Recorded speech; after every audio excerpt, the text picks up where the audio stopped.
Brilliant.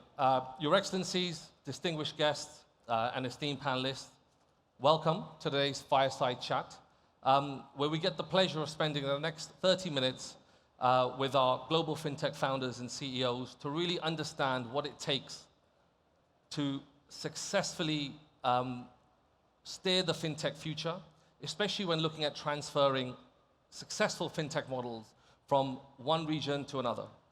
My name is Zishan Khwaja. I'm a partner at Carney within our financial services practice, and super proud to be the consulting partner here at 24 Fintech, which I must say has been awesome, right? It's been great so far. Just walking around, amazing conversations happening, and really wonderful to be part of this journey. Now, before I begin, I'd like to introduce our panelists in a little bit more detail, and that will hopefully help to build a little bit of context for our chat. So firstly, Yoshi, you are the co-founder and CEO of Alpaca, US, California headquartered multinational financial services company that offers APIs for stocks, ETFs, and options trading. You know, I know Alpaca has gained a lot of significant attention for opening access to trading technology in particular, and empowering developers, fintech startups, and broker dealers. And you yourself, of course, have been a key driver in Alpaca's international expansion from the US. And your journey, I think, will really bring this discussion to life. But first, tell me, where is the origin of the company name Alpaca come from? I don't know how many of you know about the alpaca, which is an animal from Latin America. It looks fluffy, funny, approachable. So what we do is a financial services clearing house for the securities for the broker dealers and banks globally. So I know it sounds very boring. So we wanted to make the name of at least a company to be funny and memorable and approachable, and that is the reason why we picked the name Alpaca as a company. So please remember us, Alpaca, the animal. Objective achieved, absolutely, absolutely. Next, Sundip, over to yourself. So look, co-founder and CEO of Avana Companies. I mean, you're a US-based 22-year-old company, a little bit, nearly as old as me. And obviously asset management platform focused on private credit for SMEs, creating that social and environmental impact, which is super important. Is Dahir, which is the affiliate of Avana Companies, Sharia compliant fintech platform launched in 2022 here in the Kingdom, specializing in SME funding for the hotel and hospitality sector. Yeah. And I think your experience of expanding localizing Islamic finance products to emerging markets and establishing those partnerships, whether it's with regulators, technology providers, businesses, is also going to be very, very relevant for this discussion. But really, I'd also want to get into, I think, from your perspective, what worked well and potentially not so well. But first, tell me, please, what has been the highlight of your entrepreneurial career so far? So, having done this for 22 plus years, there are many highlights. The first one, I think, is just the fact that I grew a venture firm, venture-funded startup prior to this life, and grew it and spectacularly failed. So failure teaches you a lot of lessons. True. Second is probably getting past $1 billion in AUM for the company. Wow.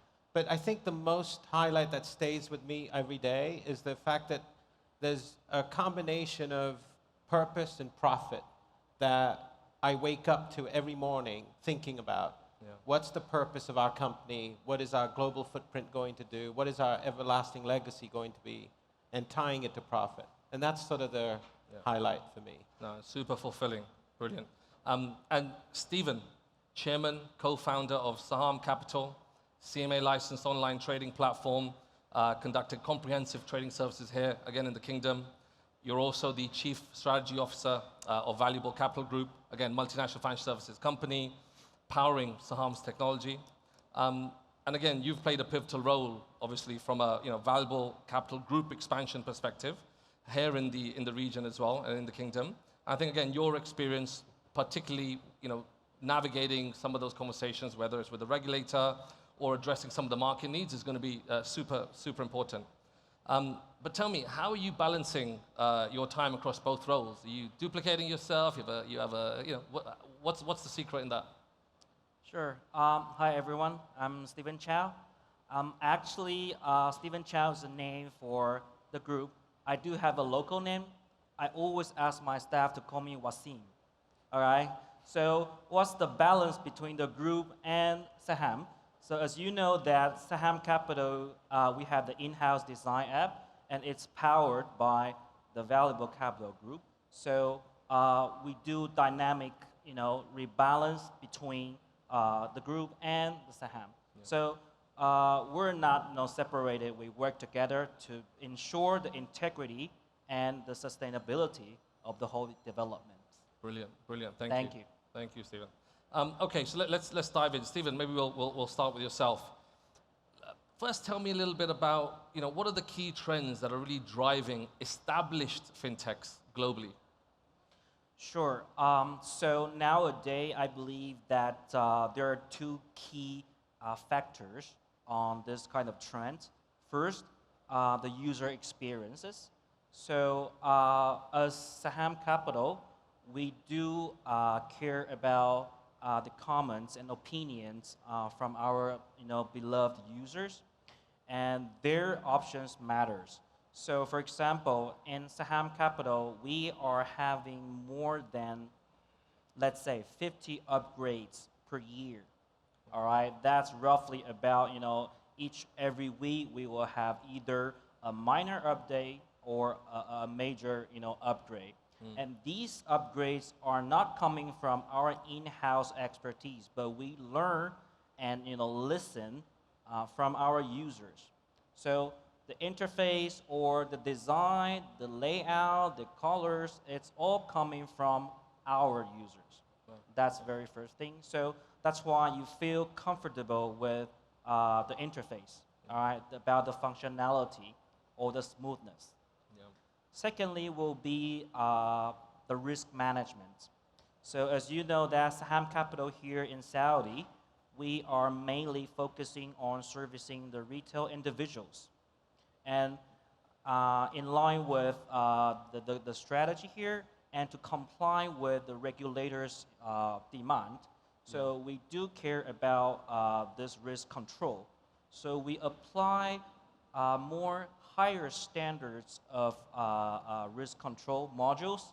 So we apply a more sophisticated risk management algorithm to ensure that we protect the assets from our clients and also fulfill the requirements from the regulator. Yeah, brilliant. Perspective. Okay, brilliant. And Sahdeep, sort of adding on to that from your lens. Sure.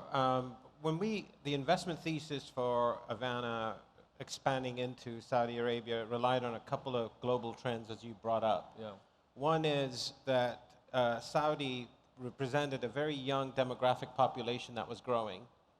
And one only has to get an Iqama card here to know how digitally driven the economy is. So those two trends, young population, digital driven economy, was one sort of trend that we latched onto. The second is Vision 2030 and the economic diversification, right? There was this conscious effort to diversify away from the oil sector. Yeah. And so we wanted to be part of that because we had been targeting SMEs for 20 plus years. So we wanted to be part of that growth phase here.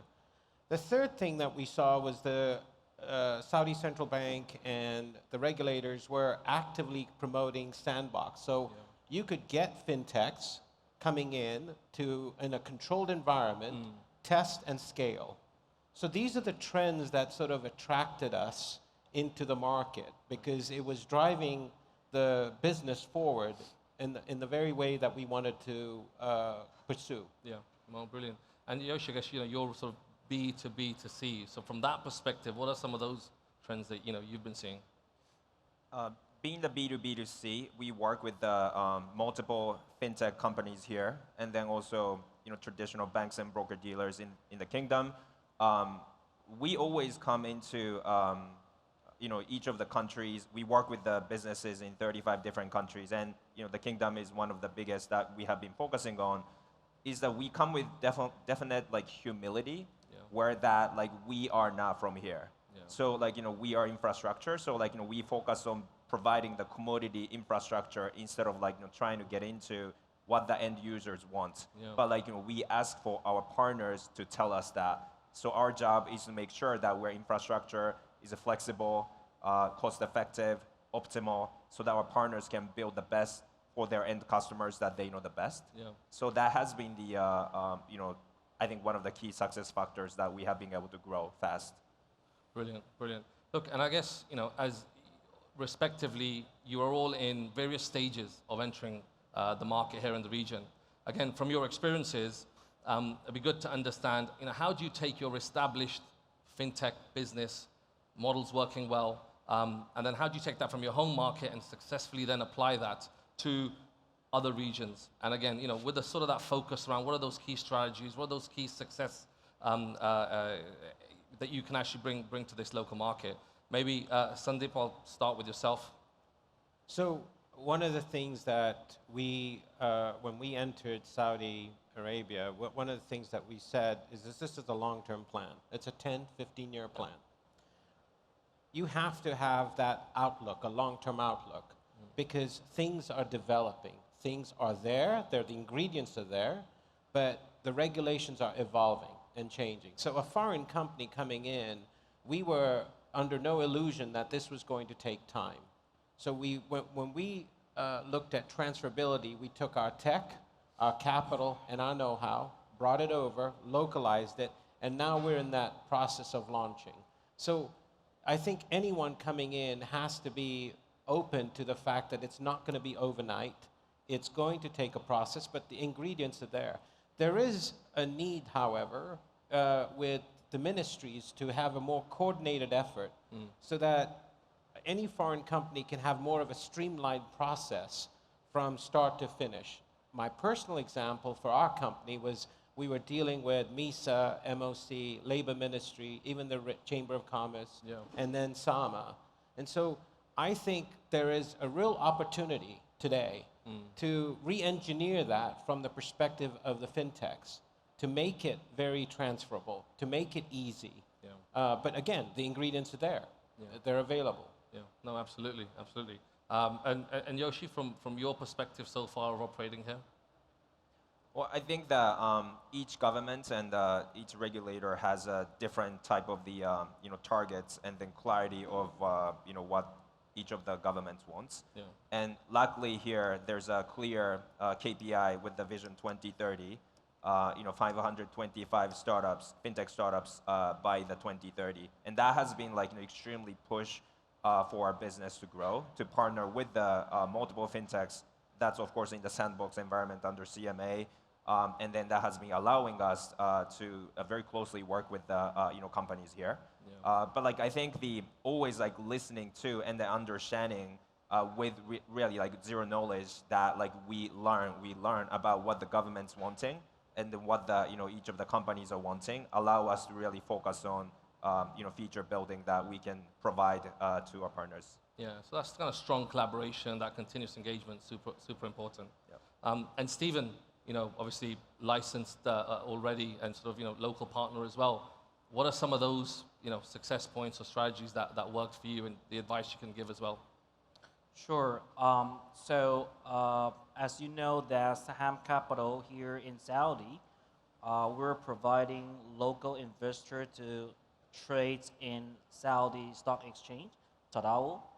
And there is a fun fact that the account structure of Saudi stock is 99% similar to what we have in A-share China, which means that every one of the individuals, they all have their own accounts with IDA, which is the custodian of their stock.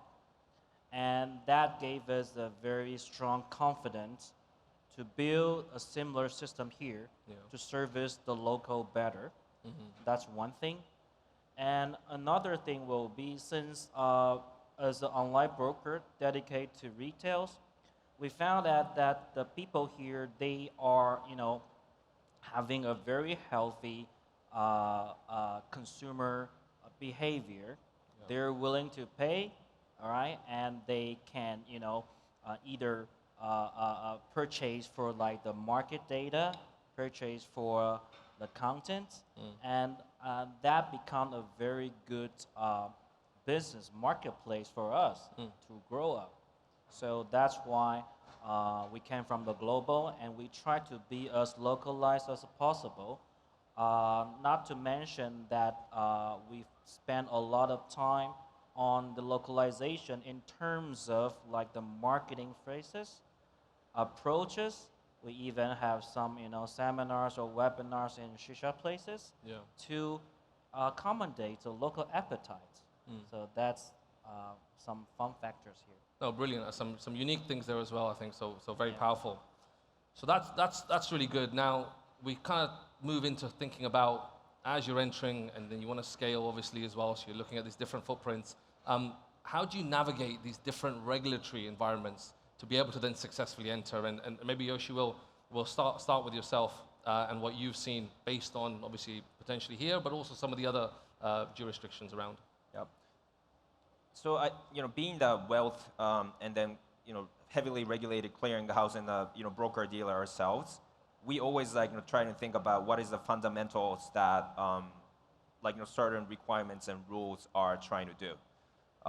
It's always about, I think it comes down to two things. One is always about anti-money laundering, so that you make sure that you want to keep the financial markets to be very healthy and compliant. And the two is investor protections, to make sure that local individuals of each country don't get scammed by non-licensed people. So with that spirits in mind, I think we each of the government has a different level of rules and requirements. For example, money should not be going outside of the kingdom, or some countries say that the money for the investment can freely go outside.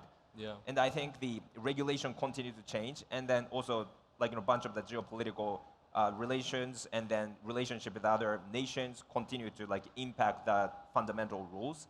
And I think that is a key for us to continue to be kept updated about what the government and each of the regulators are thinking about, and what is the priority. Is that investor protection, or is the priority is actually to have the individual more exposed to the foreign investments and the financial services. And I think understanding the key fundamental of what the direction is, I think has been the key for us to be able to work with the different countries across the globe. Oh, brilliant. And Stephen, obviously, you talked a little bit about some of the synergies from the Asian market and this market in particular. Again, from your perspective, what are some of those from a regulatory standpoint that you've seen? Sure. So I have to say that dealing with various regulators in the world, Hong Kong, Japan, China, Singapore, I believe the regulator CMA here is the most friendly one that I've ever encountered. Having said that we're having numerous communication. We learn and explore with each other. And we do give each other a lot of insights and opinions. And thanks, of course, I would like to say that thanks to the local partner here, the EW partners, that they are giving us a very good support. So I believe a local partner here is quite crucial for foreign companies here. And also, I would like to mention that actually there are quite a few good, programs like RHQ, provided by MISA, and I'm quite satisfied because they are, assigning a task force team to service those foreign corporations to set up here in Saudi, and they have the quick response. They have immediately, solution for you. So do leverage on these governmental, incentives, and that will help us a lot. Brilliant. And Sandip, obviously setting up Esdahir, what are some of those that you've seen as well? We came from obviously we're servicing direct lending, specifically SMEs. We have 5 or so regulators in the States. Coming here, we were ready. In other words, we welcome regulations. But one of the things is to really make an impact, you have to partner with data service providers, credit bureaus, and other parties to understand the ecosystem in this economy. The other thing is FinTech Saudi has been very helpful. But I would like to see FinTech Saudi take more of an active role with foreign companies that come in, almost like an accelerator over time. But they're, based on our experience, I mean, this is dated a little bit because it may be different now. You know, it was more of a passive interaction. However, I think there's a lot of opportunity there for foreign firms to interact with FinTech Saudi. Last but not least, I think we're also seeing this growth in the VC ecosystem in this market. But the way we see it is that local partners are going to have other funding sources for small businesses. Because the VCs are only going to account for 1% of the companies out there. The remaining 99% still need financing. So I think it's important to find local partners to do that, and that is capital markets, that's SME bank, that's, you know, all the development banks. I mean, so that partnership is crucial for a business like ours that wants to thrive in this economy. No, great advice and insights. Look, you know, we talked obviously a bit about the trends, the models coming across in the landscape. But what I'm also really interested in understanding is, you know, when you bring your fintech model across, how do you ensure that you do not stifle innovation? You know, your whole solution was based off the back of a gripe or an issue or a need. But how do you make sure you maintain that innovation in the new market that you go through? Maybe Stéphane, you can start us off on that. Sure.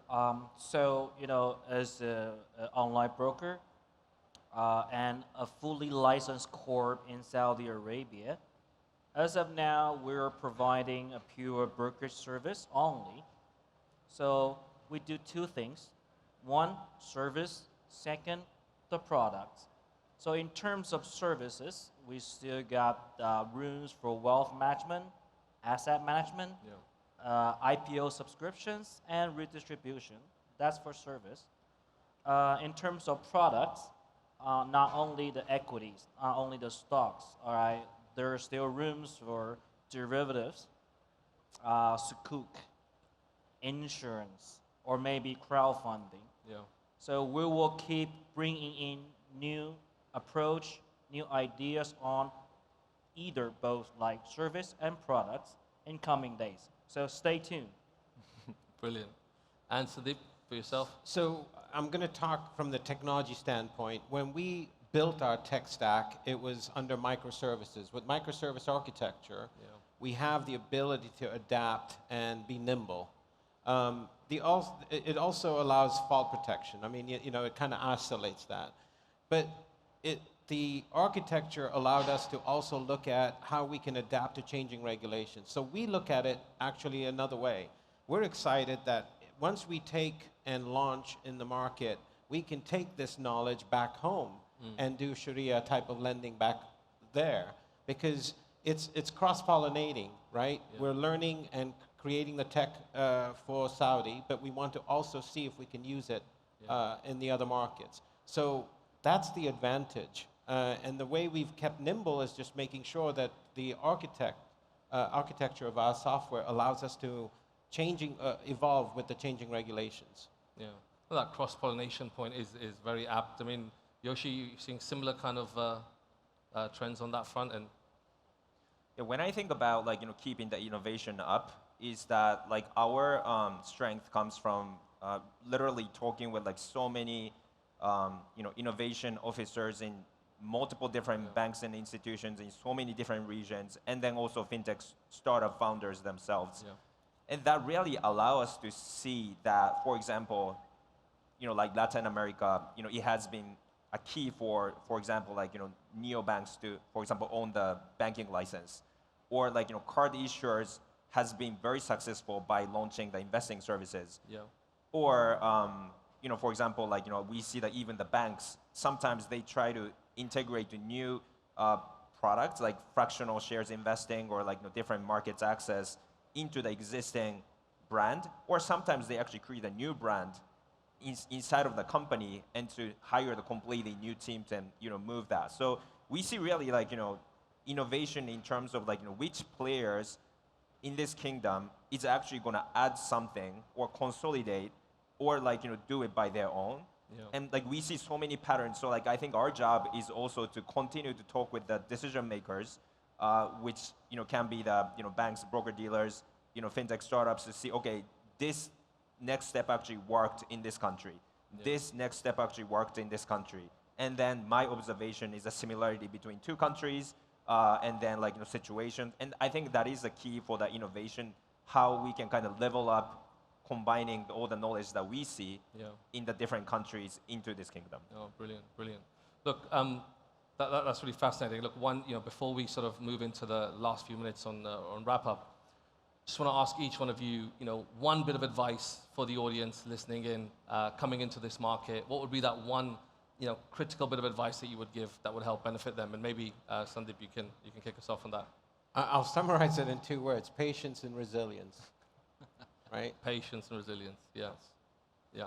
Brilliant. So, as you know, I've been stationed here for almost 3 years. South is the new future, no doubt. I'm sorry, I have to say that. I love it. Brilliant. Don't think, just come in. Excellent. Great, great. And Yoshi, yourself. Well, I think similar to Sandip, patience and I think respect. Yeah. And the humility. Those are the things that we always think about. Yeah. Oh, excellent, excellent. Look, that's all we have time for, sadly. Some great points. I think, and for me, the overarching couple of themes is one, global fintechs are maturing. This region, this market is absolutely the place to be. And I think, as we said, all the right ingredients exist. It's really about making sure the broader regulatory operational landscape also flows through to establish the new entrants, and also kind of making sure it's done in a very successful manner. But it's a journey, and I think that's the most important point to make. I would like to thank our panelists for sharing their insights, and I encourage you all to please continue the conversations, network, and enjoy the rest of the event. Thank you. Thank you.